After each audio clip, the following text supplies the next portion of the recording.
Hello my lovely viewers, আজকে কিন্তু অনেক দিন পর তোমাদের সামনে আবারও লং ভিডিও নিয়ে চলে আসলাম। তো দেখো, আজকে কিন্তু আমি এবং আমার বাবা মা তিনজনে মিলে হঠাৎই প্ল্যান করেছিলাম যে সুন্দরবন যাব, কারণ মায়ের চলছে গরমের ছুটি।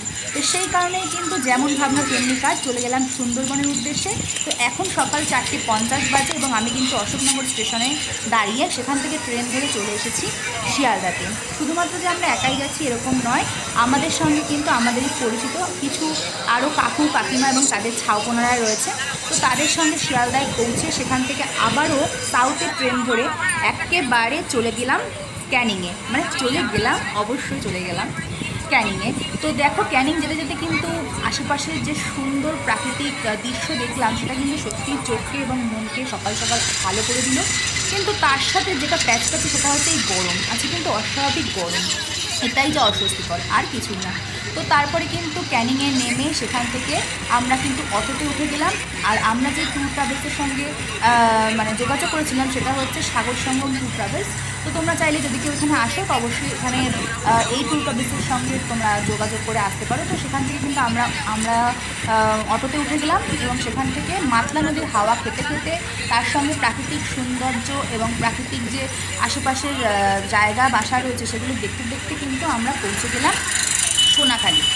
তো সোনাখালি থেকেই কিন্তু আমাদেরকে এখন লঞ্চে উঠানো হলো এবং লঞ্চে উঠে কিন্তু আমরা যে যার মতো ফ্রেশ হয়ে বসে পড়লাম সকালের খাবার খাওয়ার জন্য। এবং দেখতেই পাচ্ছ আমার মা কিন্তু এই গরমে একদম তৃষ্ণার্ত বলা যেতে পারে, পাগলের মতো জল খাচ্ছে। আর কিছুই না, সত্যি খুব গরম পড়েছে।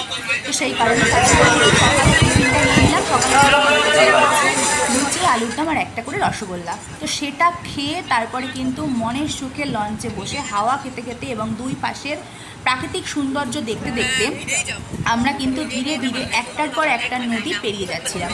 প্রথমে উঠলাম, তারপর সেখান থেকে কিন্তু ভূগোল নদী পার হলাম। ভূগোল নদী পার হওয়ার পর মায়ের সাথে গল্প করতে করতে আরও একটি নদী পের হলাম, সেটা হচ্ছে গোসাবা। এবং গোসাবা থেকে কিন্তু তারপরে আরও একটি নদী পার হলাম, সেটা হচ্ছে দুর্গাদুয়ারি নদী। তারপরে ছিল বাসন্তী নদী। তো এইভাবেই একের পর এক নদী পার করতে করতে অপেক্ষা করছিলাম যে যদি পাশ থেকে কোনো বাঘ আমরা একটু দেখতে পাই। কারণ মানুষ কিন্তু সুন্দরবনে আসেই হচ্ছে এই প্রাকৃতিক সৌন্দর্য, তার সঙ্গে বাঘের যদি দেখা পাওয়া যায়, কুমিরের যদি দেখা পাওয়া যায়, হরিণের যদি দেখা পাওয়া যায়, এসবের জন্যই। তাছাড়া কিন্তু নানা রকমের পরিযায়ী পাখিরা রয়েছে। তো সেসব দেখার জন্যই কিন্তু মানুষ সুন্দরবনে আসে। তো দেখো, আমরা কিন্তু খুব ভালোই এনজয় করছিলাম। তার সঙ্গে খাওয়ার দাওয়ারটাও বেশ জমিয়ে গিয়েছিল। তো একটুখানি ভালো করে খাওয়ার হজম করতে না করতেই পরের পর্ব চলে আসলো, সেটা হচ্ছে চিংড়ি মাছের পকোড়া। তো সেটাও কিন্তু নিচে এসে, আমরা ওপরে ছিলাম লঞ্চের, তারপরে কিন্তু নিচে এসে বসে বসে পকোড়া খেতে খেতেই দেখলাম হঠাৎ করে বৃষ্টি নেমে গেল। এবং আমরা কিন্তু গোসাবাতে নেমেছিলাম, কারণ সেখানে রবীন্দ্রনাথ এবং বিদ্যাসাগরের বাড়ি রয়েছে, সেইগুলো দর্শন করার জন্য নেমেছিলাম। কিন্তু প্রচণ্ড গরমও ছিল, তার সঙ্গে কিন্তু বৃষ্টিও হচ্ছিল।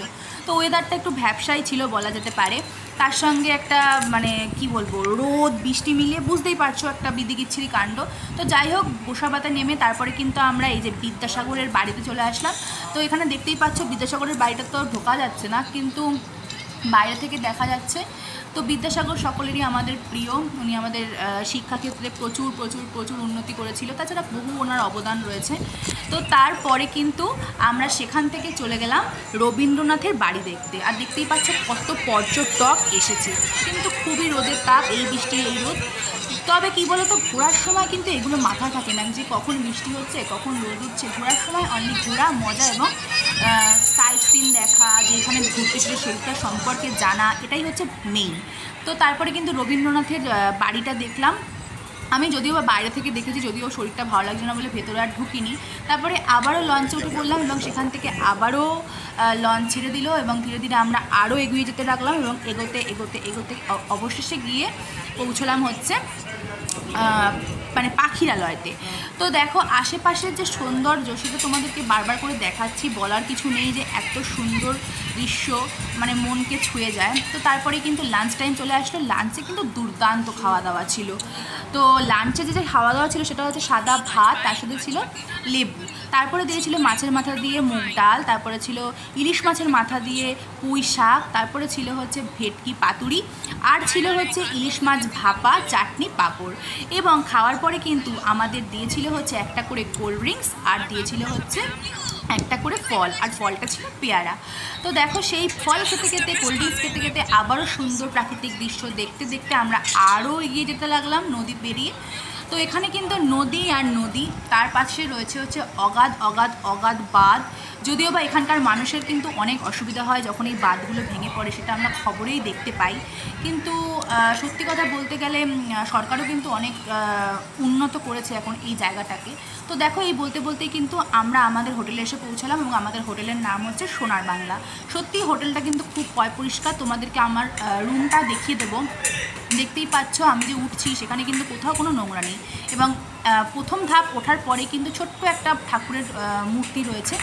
তো তারপরে কিন্তু আবার উঠে গেলাম আরও এক ধাপ, এবং তার সামনে দেখতেই পাচ্ছ ব্যালকনি মতো রয়েছে, এবং সুন্দর প্রাকৃতিক দৃশ্য দেখা যাচ্ছে, বেশ হাওয়া খেলছে, মনও ভালো থাকছে। তো চলো তোমাদের রুমটা দেখিয়ে দিই, দেখতেই পাবে।